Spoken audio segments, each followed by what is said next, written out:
वफाकी वज़ीर इत्तलाआत और नशियात फवाद चौधरी साहब ने बताया है कि सीज़ फायर पर आमादगी हो गई है, मुकम्मल तौर पर सीज़ फायर का कहा गया है और 9 नवंबर से बताया गया कि जी अब से 1 महीने के लिए सीज़ फायर का ऐलान हुआ है। ये टीटीपी की तरफ से भी कहा जा रहा है। अब बहुत से सवालात उठ रहे हैं कि ये सीज़ फायर किस तरह से आगे बढ़ेगा, क्या होगा, किस तरह से जिन लोगों ने मासूम लोगों की जानें ली हैं, हज़ारों पाकिस्तानियों के कातिल हैं, उनको क्या बिल्कुल मुआफ़ कर दिया जाएगा, होगा क्या? अभी सिर्फ इतना बताया जा रहा है जी मुज़ाकरात हो रहे हैं, इसमें अफ़गान तालिबान ने सालिसी का किरदार अदा किया है और सीज़ फायर हो गया है। हुकूमत भी इस पर एग्री कर गई है और टीटीपी भी उनकी तरफ से भी।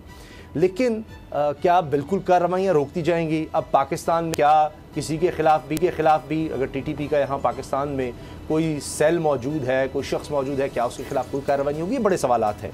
गुलाम मुर्तज़ा साहब, ये अब काफ़ी दिन हो गए हैं, अगर हम देखें बल्कि कई हफ्ते हो गए जब इमरान खान साहब ने ये बात कही थी। वो सबके लिए एक ब्रेकिंग न्यूज़ थी कि जी हम मुज़ाकरात कर रहे हैं और कौमी धारे में उनको लाया जाएगा दहशतगर्दों को और फिर हम उनको माफ़ कर देंगे।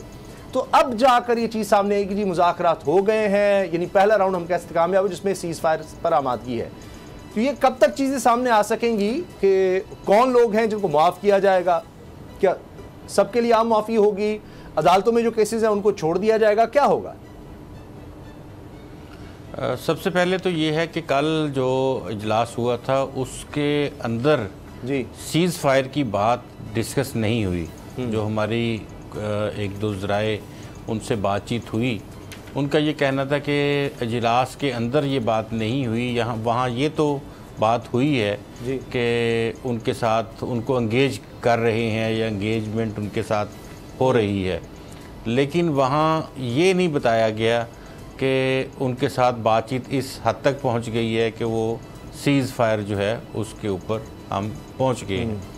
तो सीज़ फायर तक पहुँचने के लिए कौन से ऐसी शराइत उनकी मानी गई हैं और हमने उनके सामने क्या कुछ रखा था, तो ये बड़ा एक सवालिया निशान है और करब में मुब्तला है कौम इस हवाले से ख़ुसूसी तौर पे कि उनके साथ ये करम फरमाई जो है वो क्यों की जा रही है।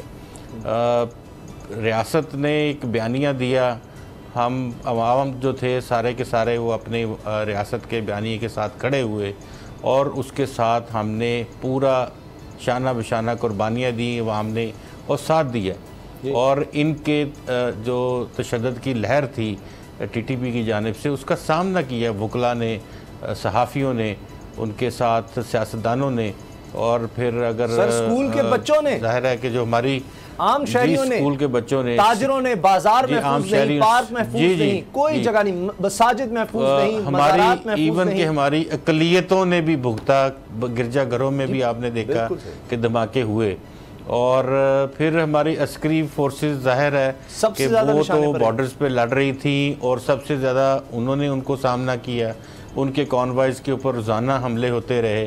तो दूसरी बात ये थी कि हमें जो इन्फॉर्मेशन मीडिया को या हमारे अवाम को जो बताई जाती रही उसके मुताबिक तो उनकी तमाम की तमाम फंडिंग जो थी वो इंडिया से होती थी। वो हमें टेप्स भी सुनाए गए, राब्ते भी बताए गए, काबुल की एम्बेसी से वो डॉलर्स लेते हुए दिखाए गए, फिर उनकी वीडियो उनकी कॉल्स थी, क्या कुछ नहीं था जो हमने देखा और सुना। अब उस तमाम एपिसोड के बाद अब क्या हमारे पास कोई चीज़ है, किसकी वजह से हम ये चाह रहे हैं कि उनको उनके साथ हम सुलह कर लें और उनको खून माफ़ कर दें और फिर ये है कि वो दोबारा इंडिया के हाथों में खेलें दोबारा जाके। हाँ जी, आपकी तशवीश बिल्कुल सही है। बहुत से पाकिस्तानी, बल्कि ये कहना चाहिए कि ज़्यादातर पाकिस्तानियों के जहन में यही सवाल है। लेकिन बाबर डॉक्टर साहब, दूसरी तरफ से ये आर्गूमेंट है कि आखिर कब तक? एक वक्त इमरान खान साहब को तालिबान खान कहा गया अपोजिशन की तरफ से, ये कहते थे कि जी मुज़ाकरात करें, लेकिन ये तवील जंग है और ये भी कहा गया कि हमारी फ़ौज आज भी ये जंग लड़ने के लिए तैयार है, कुर्बानियाँ देने के लिए तैयार है।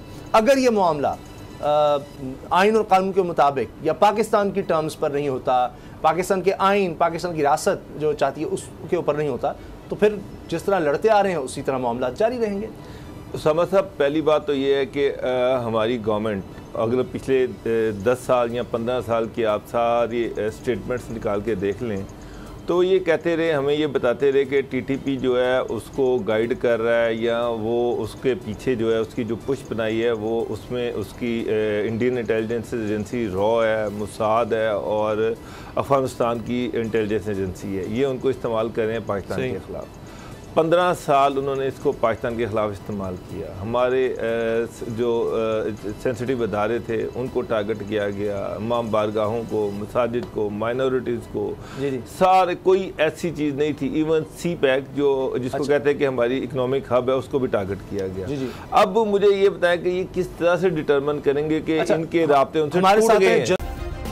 सब्सक्राइब करें और बेल दबाएं ताकि कोई खबर रह न जाए।